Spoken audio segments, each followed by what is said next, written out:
bisa sederhana, tirakat tapi ceria. Ini kombinasi yang langka. Baik, kita mulai ya. Gimana sih tips-tips hidup tenang, bahagia menurut beliau? Kita awali dari sini. Ini tadi yang kita sebut asrama beliau, tempat beliau ngajar.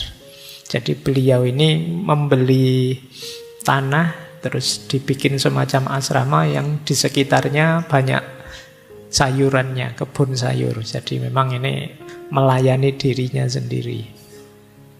Kemudian beliau ini kalau manggil murid-muridnya bukan muridku atau anakku, tapi sahabat.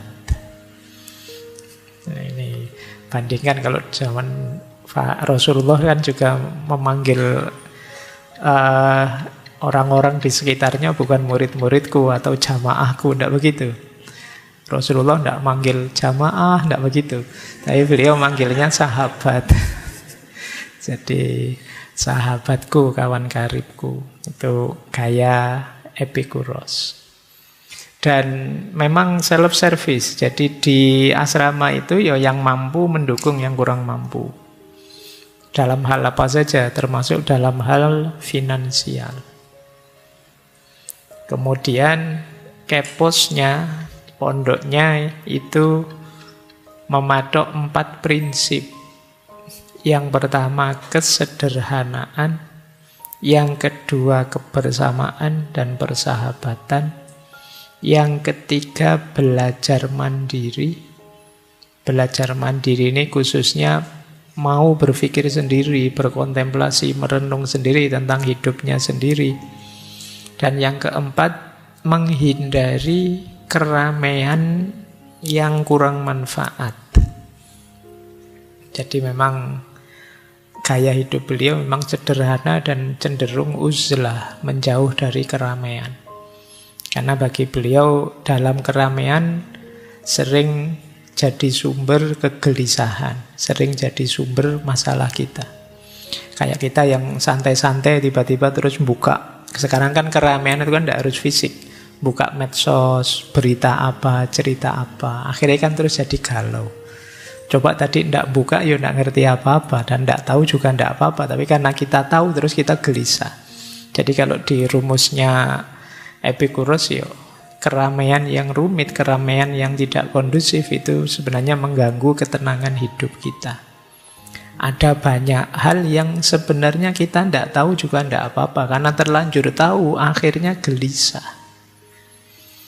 Jadi akhirnya kita pusing sendiri karena terlanjur tahu. Padahal tadi tidak tahu juga tidak masalah. Itu sering efek kalau kita sering bercampur dalam keramaian yang tidak terkontrol. Makanya beliau ya mungkin mirip seperti pondok pesantren, melarang santri-santrinya terjun langsung ke tengah masyarakat. Nanti ada cerita kalau di antara santri-santrinya ini ingin terjun ke politik misalnya, ya dia harus keluar dari keposnya. Nah, nanti kalau sudah jatuh gagal misalnya, boleh kembali lagi. Jadi kalau masih sukses, masih ya silakan di luar, jangan masuk. Tapi kalau sudah gagal, misalnya stres, sudah habis banyak, kok nggak jadi, ya balik ke pondok lagi, tidak apa-apa. Nah, kalian bolehlah, kalian itu boleh. Kalian bikin pondok nanti ya, pondok khusus yang gagal nyalon misalnya, itu mungkin pondokmu laris besok. Baik, jadi ini gambaran gaya hidup beliau. Ada prinsip hidup yang terkenal dari beliau, namanya late biosas. Hiduplah tersembunyi.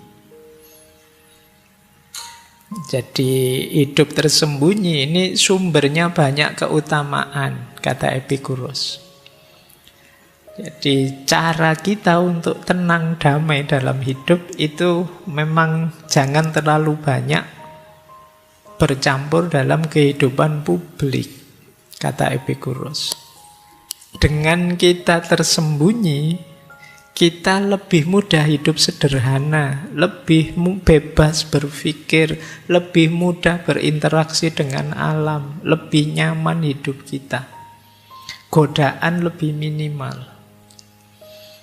Jadi, Kalau kita ingin hidup sederhana tapi sering kecampur orang lain, itu sulitnya luar biasa.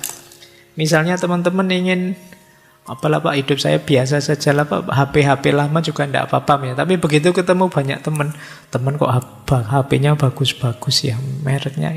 Kita mulai tergoda. Semula sih tidak apa-apa, tapi begitu lihat yang lain, bajunya teman-teman kok bagus ya, kok rasanya asik ya, minuman tadi kok enak ya, kok rasanya.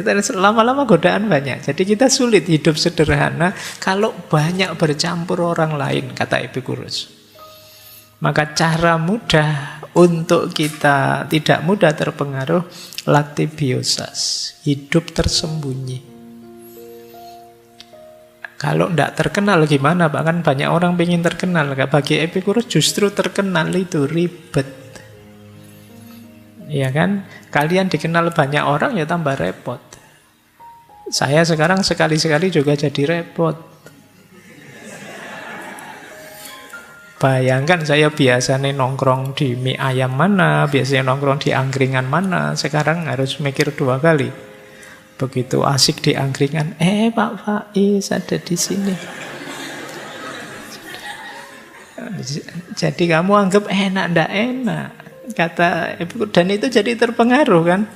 Dulu saya isi saja, saya pakai baju lah, pakai apalah, suka-suka saya. Sekarang mulai mikir, wah nanti jangan-jangan dianggap ndak pantas ini sama teman-teman, dianggap ndak cocok, ndak sopan. Saya sekarang bajunya mulai gini-gini. Dulu ngaji filsafat awal baju biasa saja, lengan pendek dari kantor, santai saja. Sekarang mulai mikir, karena kalian lihat saya, karena kalian nanti mesti minta foto-foto, minta selfie. Nggak enak saya kalau pakai baju asal-asalan. Itu ribetnya hidup yang terlalu sering bercampur. Maka prinsip basicnya dari Epicurus itu latibiosas. Hiduplah tersembunyi, lebih bebas, lebih nyaman. Itu gambaran ya hidup. Jadi beliau ini tidak cuma berteori.